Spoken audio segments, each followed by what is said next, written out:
সমাপনী বক্তব্য নিয়ে আসছেন আমাদের মাঝে ৯ নং ওয়ার্ড বিএনপির সিনিয়র যুগ্ম সাধারণ সম্পাদক মোহাম্মদ সালেক ভাই উপস্থিত আছেন।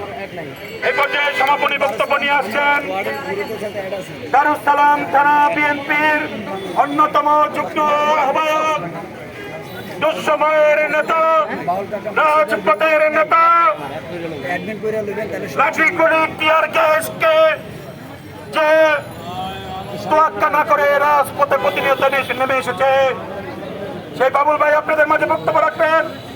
এর আগে আমাদের মাঝে উপস্থিত আছেন কাউন্ডিয়া ইউনিয়ন বিএনপির সংগ্রামী সভাপতি মিনহাজুল আবেদিন মিনহাজ ভাই, বাদল ভাই আমাদের মাঝে উপস্থিত আছেন।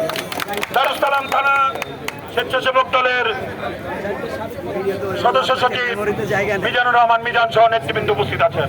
এ পর্যায়ে বক্তব্য নিয়ে আসছেন মোহাম্মদ বাবুল ভাই।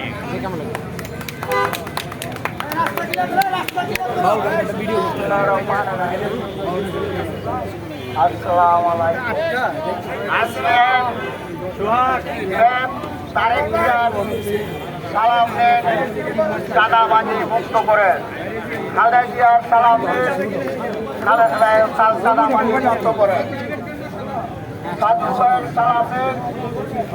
চাঁদাবাজি বাংলাদেশ মুক্ত করে দারুস সালাম থানার সালামে চাঁদাবাজি মুক্ত করে আজকে আপনারা সবাই এখানে উপস্থিত থাকাতে আমি খুব গর্বিত যে আজকে আমরা এই যে গ্যাস খাইও আমরা মাঠে আছি। আমরা 15ই আগস্টে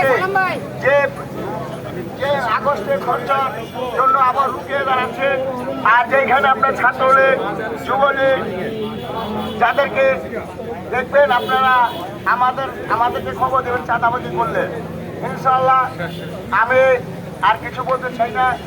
আমি এইখানে এই বলে আমি বক্তব্য আমার শেষ করলাম এবং প্রোগ্রাম সমস্ত